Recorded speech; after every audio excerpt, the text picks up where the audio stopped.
The big room was quiet. All eyes watched John Miller as he stood in the middle of the Galactic Council chamber. The walls of the room shone like silver. Hundreds of alien faces looked down from high seats that circled around him. John stood tall, in his blue Earth uniform. His hands were tied, but his head was up. He was the first human to ever serve as Earth's voice to the stars. Now he was being called a spy. "The Council has decided," said High Elder Vrax of the Zoric species. His purple skin wrinkled as he spoke. "Ambassador Miller of Earth is guilty of spying against the Ancient Alliance. The penalty is death." Gasps came from the few humans in the room. Earth had only joined the galactic community 15 years ago. They were still new, still learning the ways of space. "This is wrong," shouted Kate Palmer, John's assistant. Her voice echoed in the big chamber. "We demand to see the evidence. We demand a fair trial." The Veldari representative, a tall being, with 4 arms and gray skin, stood up. "The Council does not need to show evidence to lesser species. Our word is final." John looked at Kate. "It's okay," he said quietly. They made up their minds before today. On the screens around the chamber, billions of beings across thousands of worlds watched. The Council had made sure of that. They wanted everyone to see what happened to those who challenged the old powers. "Ambassador Miller, you may speak your last words," said Vrax. John took a deep breath. He looked directly at the camera that would send his words back to Earth, to his home. "People of Earth," he said, his voice clear and strong. "I came here to build peace. I found something else. The Council isn't what we thought. They don't want partners. They want servants." He paused. "I died today because I learned too much. Because humanity asks too many questions." The Council members shifted in their seats, uncomfortable. "We came in peace," John continued. "Remember that when you face what comes next." High Elder Vrax nodded to the guards. 2 large Zoric soldiers moved forward with a silver device. They placed it on the floor near John. "Execution will be carried out immediately," announced Vrax. "Wait," Kate shouted. "Earth's president is asking to speak. Give us 1 hour." "The decision is final," said the Veldari representative. On Earth, in the White House, President Susan Carter watched helplessly.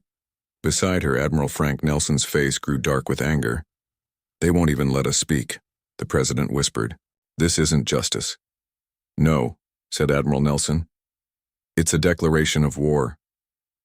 Back in the council chamber, John closed his eyes as the device began to glow. A blue light surrounded him. "For Earth," he said quietly. The light flashed brightly. When it faded, John Miller was gone. The chamber was silent for a moment. Then voices rose in protest from the smaller species representatives. The Tellurian diplomat stood up and walked out in silence. Others followed. High Elder Vrax spoke to the camera. "Let this be a warning to all who would challenge the Council's authority." The broadcast cut off. On Earth, millions watched in shock.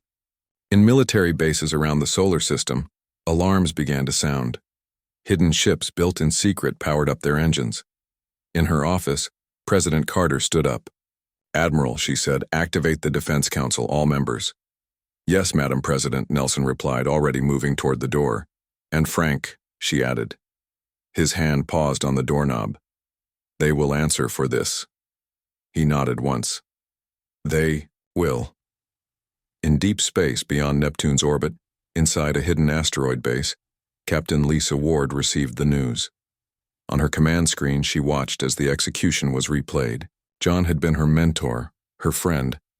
She turned to her crew on the bridge of Earth's most advanced warship. "Prepare the UES Vengeance for immediate launch," she ordered. "It's time." The news spread across Earth's colonies and ships. Humanity had tried peace. Now they would show the galaxy what humans could do when provoked. The stars would never be the same again. The White House war room was filled with angry voices. President Susan Carter sat at the head of the long table. Her face was tired, but her eyes were sharp. 12 men and women of the United Earth Defense Council sat around her. The screens on the wall showed the execution of John Miller over and over. "They killed him to send us a message," said President Carter. "Now we send one back." Admiral Frank Nelson stood up. Maps of the galaxy appeared on the main screen. Red dots showed council worlds. Blue dots showed Earth and its few colonies. "For 10 years we've been building in secret," Nelson said.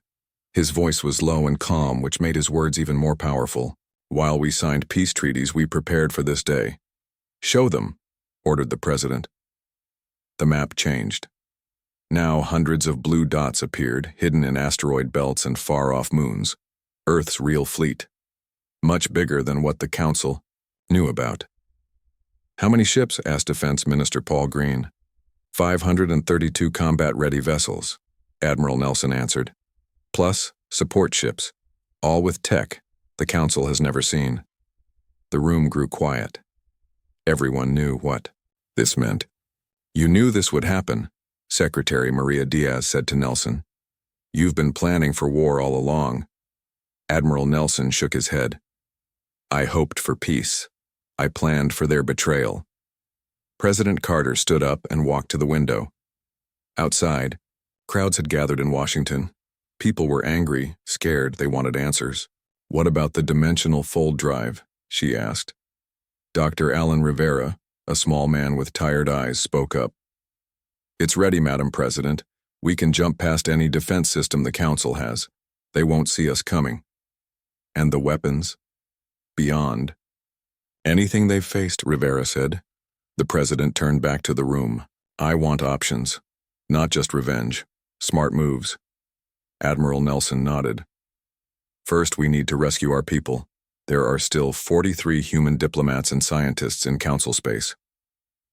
"Who do you recommend to lead this?" asked the president. Nelson didn't hesitate. "Captain Lisa Ward. She was Miller's protege. She knows Council space better than anyone. And she commands our most advanced ship." On the screen, an image appeared of a dark, sleek vessel. Its hull was black and seemed to swallow light rather than reflect it. "The UES Vengeance," Nelson said. "First of the Ghost Fleet." President Carter looked around the room. "Does anyone object to authorizing military action?" No one spoke. "Then it's decided. Admiral Nelson, you have command of all Earth forces. Your first priority is to bring our people home. Your second is to make sure the Council never threatens Earth again." In her private quarters on the UES Vengeance, Captain Lisa Ward sat alone. On her desk was a picture of her and John Miller, taken 3 years ago on the steps of the Council building. They were smiling, full of hope. A message appeared on her screen, direct from Admiral Nelson, her orders. She read them twice, then stood up. She straightened her uniform and walked to the bridge. The crew stood as she entered. 60 men and women, the best Earth had to offer. They had trained for years in secret for this mission. "We have our orders," Captain Ward said. "Prepare for immediate departure.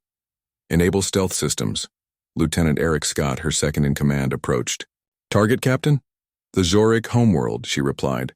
"We're going to hit them where they feel safest." The bridge crew moved quickly to their stations. The ship's engines began to hum. "Captain," called out Communications Officer Diane Hughes. "Message from Earth. It's from Dr. Patricia Evans." Ward frowned.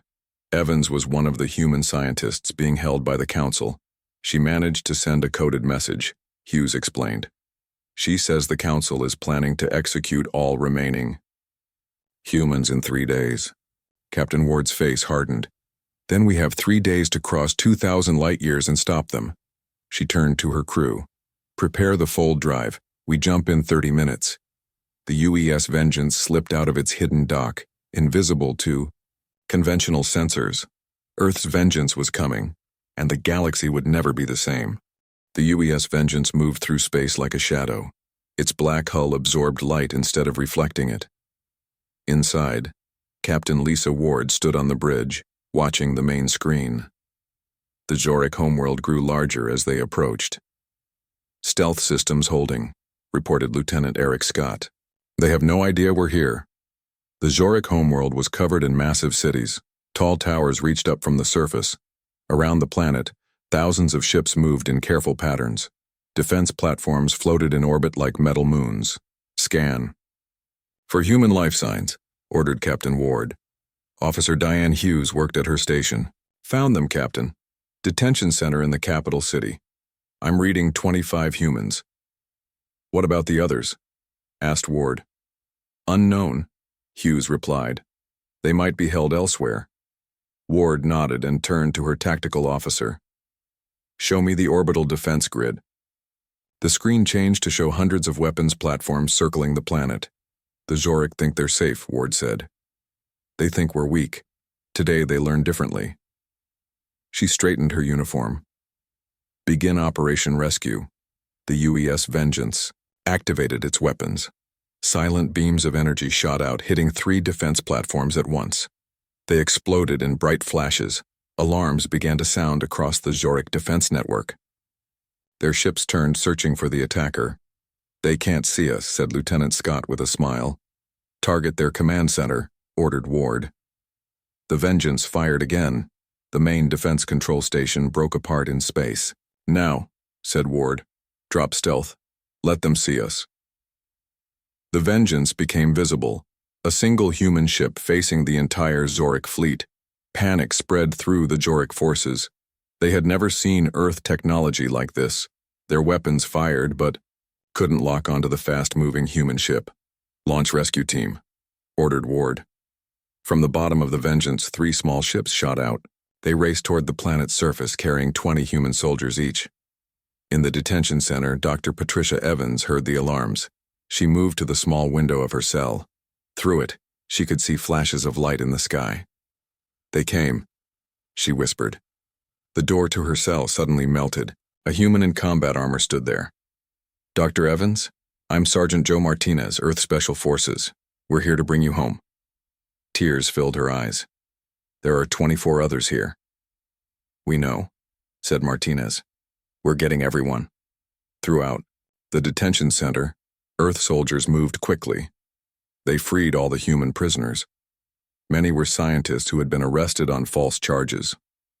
Some were diplomats who had worked with John Miller. On the Vengeance, Captain Ward received the message she was waiting for. All prisoners secured, came the voice of Sergeant Martinez. Returning to ship. Good, said Ward. Now for Phase 2. The Vengeance fired again. This time at the Zhorek government buildings. Not to destroy them, but to send a message. The buildings shook, but remained standing. Open a channel, Ward ordered. To all Zhorek frequencies. Officer Hughes nodded. Channel, open. Ward stood tall. This is Captain Lisa Ward of the United Earth vessel Vengeance. You have illegally imprisoned our people. You supported the unjust execution of Ambassador Miller. Today, we show you that humanity is not weak. She paused, letting her words sink in. We came only for our people. We could have destroyed your world. Remember that. Tell your council that Earth demands justice for John Miller. Tell them we are coming. This is just the beginning. The rescue ships returned, docking with the Vengeance. Dr. Evans and the other freed humans were brought to the medical bay. Captain, called Lieutenant Scott. Zhorek warships approaching. Hundreds of them. Ward nodded. Prepare the full drive. We've done what we came to do. The Vengeance turned away from the planet. The space around it seemed to bend and twist. Then, in a flash of light, the ship was gone. The Zhorek fleet commanders stared in disbelief. No species had technology like that. The humans had just changed the rules of war. In the medical bay, Captain Ward visited the rescued humans. Dr. Patricia Evans sat up when she saw her. You took a big risk coming for us, Evans said. Ward shook her head. We don't leave our people behind. The council will be furious, Evans warned. They never expected humans to fight back. Ward's eyes hardened. They should have thought of that before they killed John Miller. News of the Zhorek attack spread fast across the galaxy. On Earth, Admiral Frank Nelson watched as more reports came in. His command center under the Rocky Mountains was filled with activity. Captain Ward's mission was a complete success, he told President Carter on the screen. All 25 humans from the detention center are safe. The Zhorek defenses were damaged, but their planet was spared. President Carter nodded. Good. This was about sending a message, not destroying worlds. The Council is in emergency session, Nelson continued. And we've received a surprising message. He pressed a button and a new face appeared on the screen. This is Ambassador George Wilson of the Tellurian Republic, said the blue-skinned alien. His large eyes blinked slowly. We wish to speak with Earth's leaders. We no longer stand with the Council in this matter. In the Council chamber, chaos had replaced order. Representatives shouted over each other.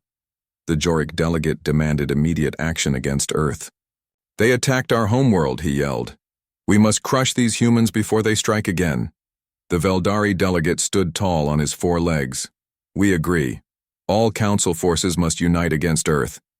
But others were not so sure. The humans only took back their own people, said the Meravin representative, her feathered head tilting. They showed restraint.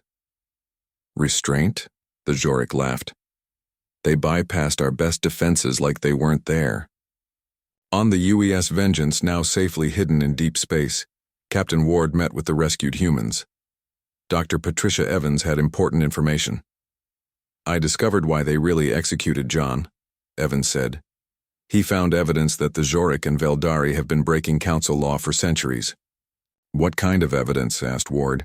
They've been secretly enslaving developing species, Evans explained. Worlds that were supposed to be protected.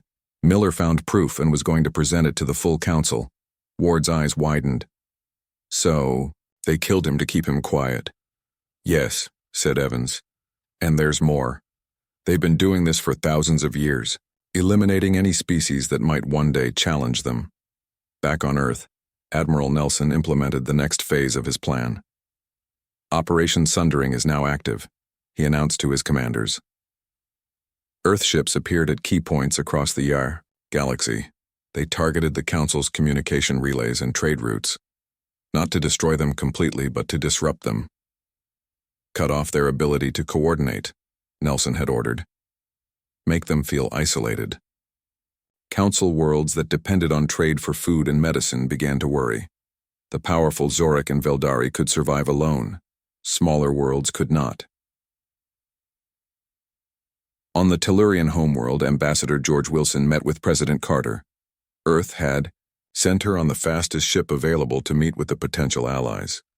The Tellurians have suffered under Council rule for 300 years, Wilson explained. We are not the only ones. 15 other species are ready to stand with Earth. Why now? Asked Carter. Because you showed it was possible to fight back, Wilson replied. And because you showed mercy. You could have destroyed the Joric world, but didn't. President Carter nodded. Earth wants justice, not genocide. She stood and faced the gathering of alien representatives. Here are our terms for peace, she said firmly. Those responsible for John Miller's death must face Earth justice. The practice of enslaving developing worlds must end immediately, and humanity must have equal standing in a reformed galactic government. The aliens murmured among themselves. Finally, Wilson spoke. We accept these terms and will fight alongside you to achieve them. As they talked, Admiral Nelson received troubling news. The Veldari had moved their fleet to the edge of Earth's solar system. They're testing our defenses, he told his officers. Prepare all ships. Captain Ward and the UES Vengeance were called back to Earth. They would lead the defense of humanity's home. We knew they would come eventually, Ward told her crew. Let them come. Earth is ready. Across the galaxy, the lines were being drawn. Old alliances broke while new ones formed. What had begun with one man's death was now reshaping the stars themselves.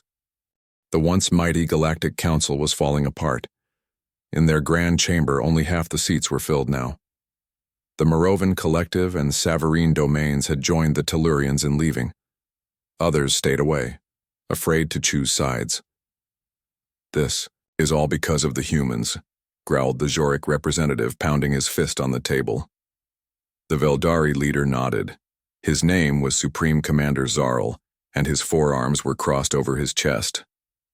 It is time, Zarl said, to use the ancient weapons. The remaining council members gasped. These weapons had been banned for thousands of years. The old laws no longer matter, Zarl continued. Bring forth the planet killers. On Earth, Dr. Rivera worked day and night in his lab. Around him, scientists from Earth and allied species studied the data from Captain Ward's missions. The Veldari are moving something big from their secret bases, Rivera told Admiral Nelson through his screen. Energy readings are off the charts. How long until you have a defense against it? Asked Nelson. Rivera rubbed his tired eyes. Days, maybe. We're trying. In orbit around Earth, 500 human ships gathered. They were joined by vessels from the Tellurians and other allies. Captain Ward's UES Vengeance led the defensive line. The Veldari fleet is still holding position at the edge of our system, reported Lieutenant Scott. They haven't moved closer, Ward nodded. They're waiting for something. On her private screen, she reviewed the information Lieutenant Kelly Simmons had sent her. Simmons had been analyzing all of John Miller's hidden files. The evidence against the Council was damning. Miller knew everything, Ward whispered to herself. He knew they had been destroying whole species for centuries. Her door chimed. Dr. Patricia Evans entered. I've been studying the Veldari psychology, Evans said. They believe they are the rightful rulers of the galaxy. Any species, with the potential to match them, must be eliminated. That's why they killed John, Ward said. Evans nodded. And why they're preparing to attack Earth now. We're the first species in 1,000 years to stand up to them. They can't allow that. Across the galaxy, smaller worlds watched and waited. Some secretly sent supplies to Earth, others prepared for a future without the Council's protection. President Carter addressed the people of Earth. Her face was on screens in every home, every ship. For 15 years, we have tried to be peaceful members of the galactic community, she said. That peace was broken when they executed John Miller without cause.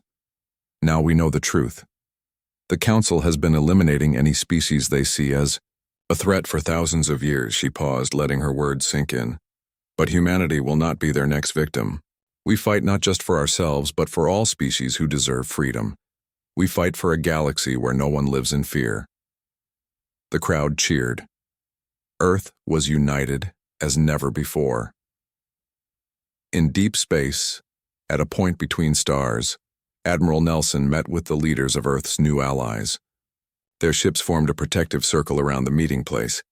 The Veldari are moving their planet killer into position, said George Wilson of the Tellurians. Our spies have confirmed it. Can it really destroy a whole world? Asked Nelson. It has before, Wilson replied grimly. Long ago when species dared to challenge them. Nelson studied the star maps. Then we need to strike first, not at their homeworld but at their weapon. The Allied commanders nodded in agreement. Plans were made. Ships were assigned. Back on the UES Vengeance, Captain Ward received her new orders. She would lead the attack force against the Veldari weapon. It will be heavily defended, she told her crew. This is a volunteer mission only. Not a single crew member left the bridge. They all stayed at their posts. Ward smiled for the first time in days. Then let's go make John Miller proud. The UES Vengeance powered up its engines. Around it, 50 Allied ships formed up in attack formation. Their mission, destroy the Veldari planet killer before it could reach Earth. The next few days would decide the fate of humanity, and perhaps the fate of all free species in the galaxy. The battle at Proxima Centauri would be remembered for centuries to come. The UES Vengeance led the Allied fleet toward the massive Veldari weapon. The weapon was the size of a small moon, dark and ancient, covered in strange symbols. All ships prepare for combat, Captain Ward said over the fleet channel. Remember your training and remember why we fight. The Veldari had spotted them. Their warships moved to protect the planet killer. Hundreds of enemy vessels formed a wall between the Allied fleet and their target. They're powering up the weapon, reported Lieutenant Scott. Energy readings are climbing fast. On Earth, Dr. Rivera watched the battle through long-range sensors. His team had worked without sleep to develop a defense against the Veldari weapon. It's ready, he told Admiral Nelson, but untested, and we can only equip one ship with it. Which ship? Asked Nelson. The Vengeance, Rivera replied. It's the only one with systems advanced enough. Nelson nodded and opened a secure channel. To Captain Ward. Lisa, we're sending you new shield specifications. Dr. Rivera thinks they might protect against the Veldari weapon. Might? Ward asked. It's the best we can do, Nelson said. We need you to get close enough to test it. If it works, you can approach the weapon. Ward received the data and handed it to her chief engineer. Make it happen, she ordered. Fast, the battle began. Veldari ships fired energy weapons that tore through space. The Allied fleet answered with their own weapons. Ships on both sides exploded in bright flashes of light. The Vengeance moved like a dancer through the chaos. Ward had studied Veldari tactics for years. She knew how they thought, how they fought. Bring us closer to the weapon, she ordered. Keep the new shields at full power. The Vengeance pushed forward, taking hit after hit. The new shields glowed, but held. It's working, shouted Scott. Rivera's defense is working. Ward allowed herself a small smile. Then let's finish this. All weapons on the control center of that weapon. The Vengeance fired everything it had. The shots hit the Veldari weapon, causing explosions across its surface. But it wasn't enough. The weapon is still charging, reported Officer Hughes. 2 minutes until it fires. Ward made a quick decision. Get me a direct line to the Veldari command ship. On the screen appeared the face of High Commander Zyvex, leader of the Veldari forces. His gray skin was tight with anger. Human, he growled. You cannot stop us. Your species is too dangerous to live. We're dangerous because we won't be slaves, Ward replied. Because we ask questions. Because we stand up for others. You are dangerous because you do not know your place, Zyvex snapped. Below us. As all lesser species should be. While they talked, Ward signaled to Lieutenant Scott. He understood at once. The Vengeance was moving into position directly above the Veldari weapon. 1 minute to weapon firing, Hughes whispered. You're wrong, Zyvex, Ward said calmly. We know exactly where we belong, and it's not under your boot. She cut the transmission and turned to her crew. Evacuation order, all hands to escape pods. Captain? Scott looked confused. We're going to ram the weapon, Ward explained. It's the only way to destroy it in time. But the ship can be replaced, Ward finished. Earth cannot. The crew hesitated for only a moment, then moved to follow orders. Ward stayed on the bridge, setting the final course. Admiral Nelson's voice came over the comm. Lisa, what are you doing? What needs to be done, she replied. What John would have done. The Vengeance accelerated toward the Veldari weapon. The escape pods launched, carrying the crew to safety. In her captain's chair, Ward watched as the distance closed. The massive weapon filled her view screen. 30 seconds, 20, 10. At the last moment, she closed her eyes and thought of Earth, of blue skies and green forests, of everything worth saving. The UES Vengeance crashed into the heart of the Veldari weapon. The explosion was blinding. The weapon broke apart, pieces flying in all directions. Its power core went critical, creating a chain reaction. When the light faded, both the weapon and the Vengeance were gone. The Allied fleet, seeing their victory, pushed forward. The Veldari ships, without their secret weapon, began to retreat, and on his command ship, High Commander Zyvex was captured by his own officers. The Veldari were starting to question their leader's choices. The battle was won, but at a great cost. News of Captain Ward's sacrifice spread quickly. Her crew, saved by escape pods, told the story of her bravery. Earth forces, now joined by 15 former Council species, pushed their advantage. Admiral Nelson's plan was working. We hit them, from 3 directions at once, Nelson told President Carter and the War Council. On the big screen, the map showed human and Allied ships moving toward Centauri Prime, the seat of the Galactic Council. The Zoric fleet is falling back, reported General Sam Porter, and with High Commander Zyvex captured, the Veldari ships are in chaos. President Carter nodded, but her face was sad. The cost has been high, Captain Ward. She knew what she was doing, Nelson said quietly. And she may have saved us all. To everyone's surprise, a rescue ship found Captain Ward alive. Her escape pod had launched at the last second. She was injured but recovering. On Centauri Prime, the remaining council, members prepared for a final stand. The Zhoric leader, Prime Minister Drax, called an emergency meeting. "We are losing this war," he admitted to the others. "The humans and their allies grow stronger each day." "What do you suggest?" asked another council member. Drax's face darkened. "We activate the final option, the star collapse device." Even the loyal council members looked shocked. That would destroy not just Centauri Prime but the entire system. Billions would die, including us. "Better that than surrender to humans," Drax hissed. "And if their fleet is here when it happens, they will die too."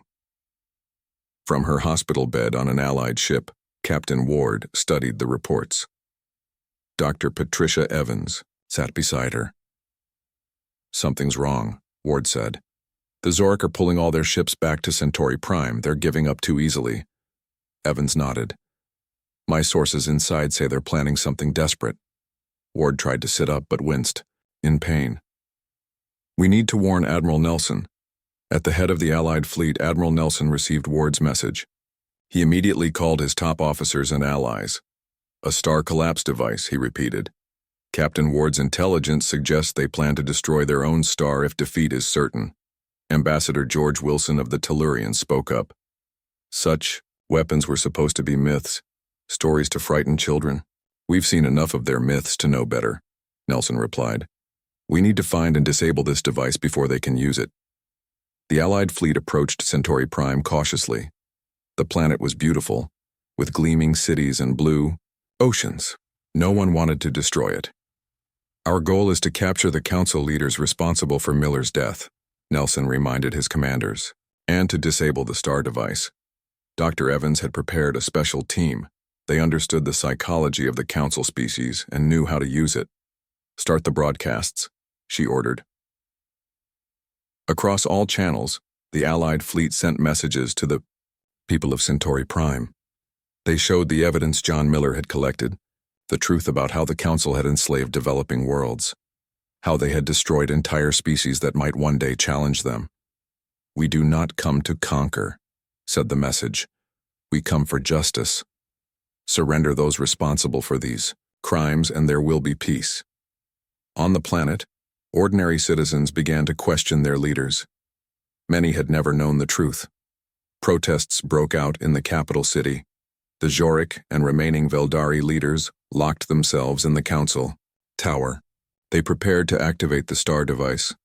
"Admiral," reported a sensor officer, "we're detecting a massive energy buildup at these coordinates."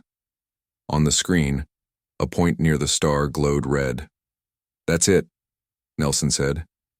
The star device. Captain Ward, against medical advice, had returned to duty. She led a small, fast ship toward the device. "We can't destroy it from a distance," she told her volunteer crew. "Someone has to get inside and shut it down manually." The massive device orbited close to the star, drawing power from it. Ward's ship approached carefully, avoiding Zhoric defense drones. "We have one chance," she told Nelson over the comm. "If we fail, the whole system dies." Nelson's voice was firm. "You won't fail. Humanity is counting on you. Again."